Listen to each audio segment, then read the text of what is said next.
pendidikan bertujuan untuk menuntun segala kodrat yang ada pada anak-anak, agar mereka dapat mencapai keselamatan dan kebahagiaan yang setinggi-tingginya.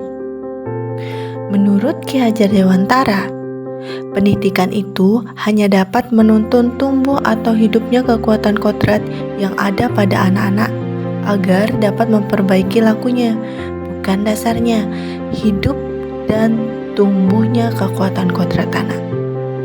Dalam Merdeka Belajar, peran guru diantaranya: pertama, menggali potensi siswa; kedua, merancang pembelajaran; ketiga, mengembangkan pembelajaran; empat, mendorong kreativitas dan inovasi; yang kelima, memperkuat karakter dan etika; terakhir, menghubungkan pembelajaran dan konteks lokal.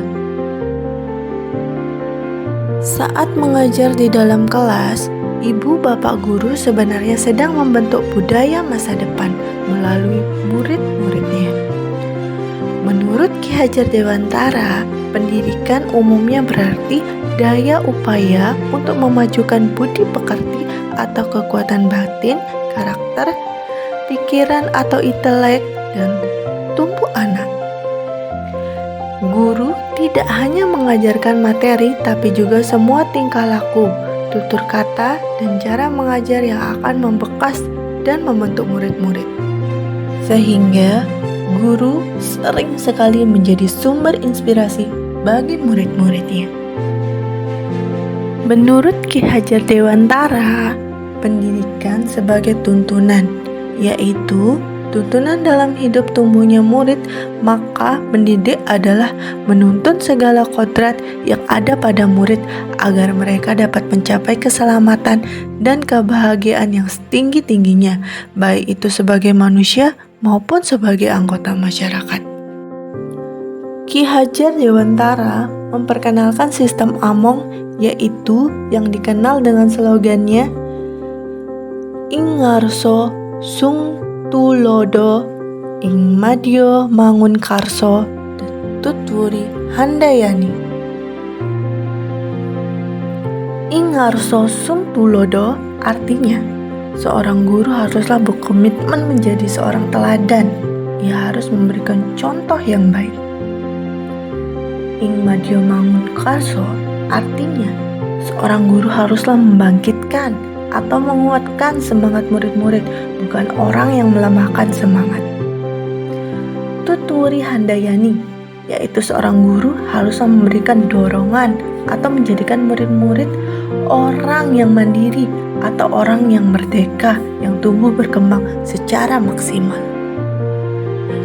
Cita-cita utama Ki Hajar Dewantara untuk mencapai keluhuran manusia, nusa dan bangsa adalah kemerdekaan setiap murid mampu mengatur dirinya sendiri. Ki Hajar Dewantara menekankan kepada para pendidik dalam menuntun peserta didik untuk mencapai kekuatan-kekuatan kodratnya yang sesuai dengan alam dan zaman. Maka kita harus menggunakan asas trikon, yaitu asas kontinu, konvergen, dan konsentris. Asas kontinu artinya, seorang pendidik harus menuntun peserta didik dengan melakukan perencanaan dan pengembangan yang berkesinambungan, menyatu dengan alam masyarakat Indonesia untuk secara berkesinambungan mewariskan peradaban. Asas konvergen artinya, seorang pendidik harus menuntun peserta didik dengan pemikiran yang lebih terbuka terhadap segala sumber belajar, mengambil praktik-praktik baik dari kebudayaan lain, dan menjadikan kebudayaan kita bagian dari alam universal. Asas konsentris artinya, seorang pendidik harus menuntun peserta didik dengan berdasarkan pada kepribadian karakter dan budaya kita sendiri sebagai pusat asasnya yang diyakini mampu menghadapi arus perubahan kodrat zaman seperti abad ke-21. Menurut Ki Hajar Dewantara, dasar pendidikan anak berkaitan dengan kodrat alam, dan kodrat zaman. Kemudian diterapkan dalam kurikulum merdeka. Kurikulum merdeka adalah kurikulum yang mengambil pembelajaran intrakurikuler di mana konten akan lebih dioptimalkan agar peserta didik dapat memiliki cukup waktu untuk mendalami konsep dan menguatkan kompetensi.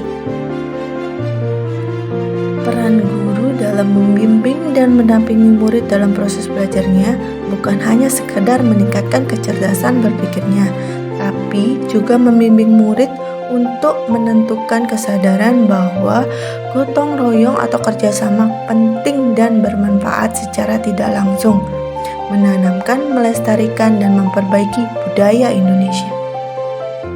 Pendidikan sangat erat kaitannya dengan bagian intelligible dari budi pekerti karena berhubungan dengan kecerdasan pikiran atau berpikir murni yang dapat berubah dari waktu ke waktu serta keadaan tertentu. Dengan adanya budi pekerti, tiap-tiap manusia berdiri sebagai manusia merdeka atau berpribadi yang dapat memerintah atau menguasai diri sendiri. Trisentra pendidikan meliputi keluarga, sekolah, dan masyarakat. Menghidupkan, menambah, dan mengembirakan perasaan kesosialan tidak akan terlaksana jika tidak didahului oleh pendidikan diri atau individu, karena inilah dasar pendidikan budi pekerti yang akan menimbulkan rasa kemasyarakatan atau rasa sosial. Jadi, kesimpulannya adalah kemerdekaan murid dalam belajar merupakan kunci untuk mencapai tujuan pendidikan yang mengantarkan keselamatan dan kebahagiaan. Jika untuk dirinya sendiri ia tidak bisa mencapai selamat dan bahagia, bagaimana mungkin ia akan memelihara dan menjaga dirinya, keluarganya, masyarakat, bangsa, ataupun alamnya?